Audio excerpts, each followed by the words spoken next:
Congratulations to DeMar for getting 29th all-time in the NBA in scoring. That's special. If you pass Allen Iverson in anything, you're doing something. So, to my man, much respect. DeMar is what a pro is all about. This was a professional win, I thought, and that's kind of how I address the team before the game, is just the ability to be a pro and handle your business. You go out, and as I talked to you guys before the game, it's faceless. It's about you. It's about your process of play to play, night to night, and being about your business. And to those guys in that locker room, I say massive respect. Doug, Keon was just here, and he kept saying, I really just be chilling. And it does seem to be Keon, like, in a nutshell. He goes out there, just drops in 18 points on 6 of 8 from 3 or whatever it was. Just how impressive is it, the way he just goes out there and just, it's so instinctual in what he's doing? Yeah, he just be chilling. Keon is, I've told you guys before, like, he has things that you don't teach. There's instincts and timing and different things on defense. He's found his way and found his shot, and shooting is it comes and goes, but he continues to hone it. He continues to work on it. And I try to just give him the confidence that shoot the basketball. If you're open, we trust you. We watch you do your work, so we know that if someone's going to shoot it, you're one of our best guys. Let that thing fly. And then defensively, he takes on the toughest opponent. So I have a massive amount of respect for what Keon brings to us and what he means to our team. Hey, Doug, you keep on preaching over here, doing well, being well, or protecting home court since you've been in your tenure. Now back to 500 back here at home. Just how do you feel like the team has responded to that message? I mean, the record obviously is not where we want it, but I think that whenever you take pride and love something up with your heart, you can feel it. And that's really all it's about for our fans, is like, you can feel the vibe in the building. You can feel the energy in the building. And these guys come here to, in essence, put on the show. That's what they're here to do. And there isn't no right or wrong. It's, are you doing it the right way? Are you playing for each other? And if you're doing that, we live with the results. And I know one thing about our fans, they respect the hell out of that. And that's what they've been doing. Now, the byproduct that it has been winning, it won't always be that.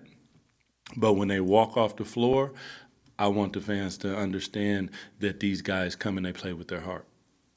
Speaking of that atmosphere out there, when Malik kind of punctuated the win with that windmill, I think you were the first one.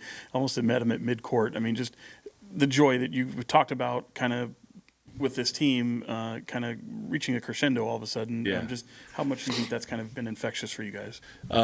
It's big time, because I've always thought that a home court, you have to learn how to use it.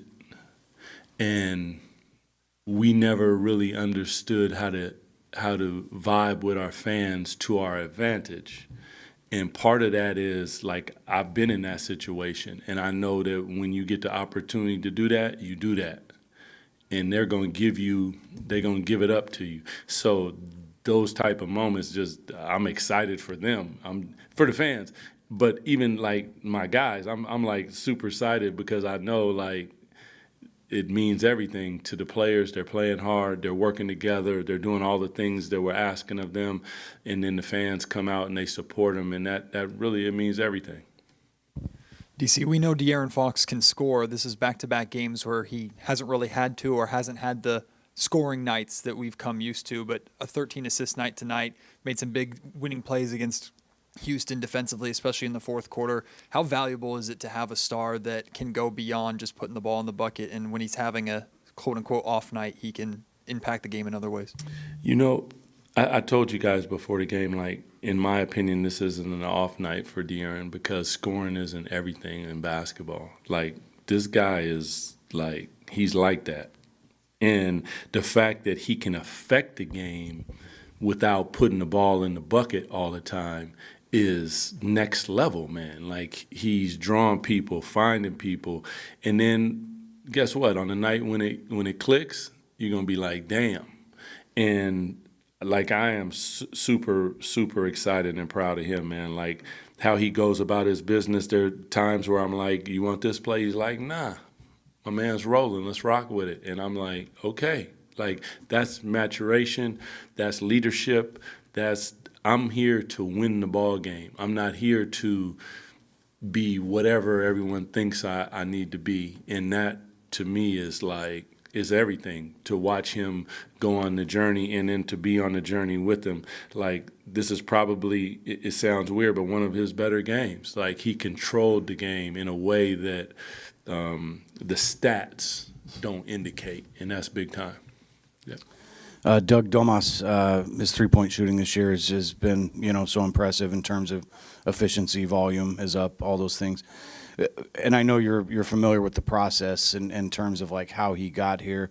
I wonder if you can speak to that and also just what a game changer like it can be for the group to have that as part of what you do offensively.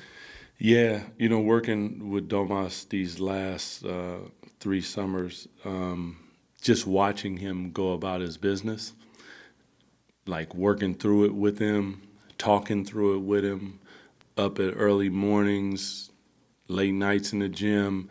Like, it's really impressive. Not necessarily the outcome, but the confidence that you see in him. Like, I want him to shoot the ball, he shoots the ball. Now all of a sudden the pump fake comes in. Like, he's reading the game. Which is crazy because he's an all-NBA player, but it's almost like it's slowed down even more, which is out of control. But yeah. To say proud of Domas, proud of and for him, because he's a special player, and I think that the world is beginning to see what he brings to the game and the talents that we get to watch, but also his teammates get to feed off of, because he's not a selfish player. So big time stuff from him, man. Like, he's shooting that thing. Coach DC, you had 7 points late in the third quarter from that bench until Keon came in and hit a couple of threes, blah, blah, blah. Yeah. Are you a little concerned about that when even though, he was able to pull away, production-wise, about other players getting involved? I know Kevin didn't have the night that he wanted to have, but did that stay in your mind when you had those type of issues? No, I mean, Kevin is important for us, and Kevin is going to make shots. It's as simple as that. Like, he's going to get opportunity, and when he does, it's going to fall. And when it falls, it's going to help us in ways that we probably can't even see right now. But, yeah, you want your bench to have production, and some nights it's going to be one player like Keon, and some nights it's going to be a couple players, meaning Keon defensively locks some people down, gets some steals, it hits free throws, and Kevin gets 5 threes. Like, it's just, it's a timing thing. It's a confidence thing. It's all those. The basketball is just like that. It's a game of ebbs and flows. And for me, like, do you worry? I would probably worry about a lot of things, but they'll be just fine. I got the utmost confidence in Kevin, and I know that he's going to get in the gym and continue to stay in the gym the way that he does and shoot that thing until it's right. Yeah, appreciate y'all.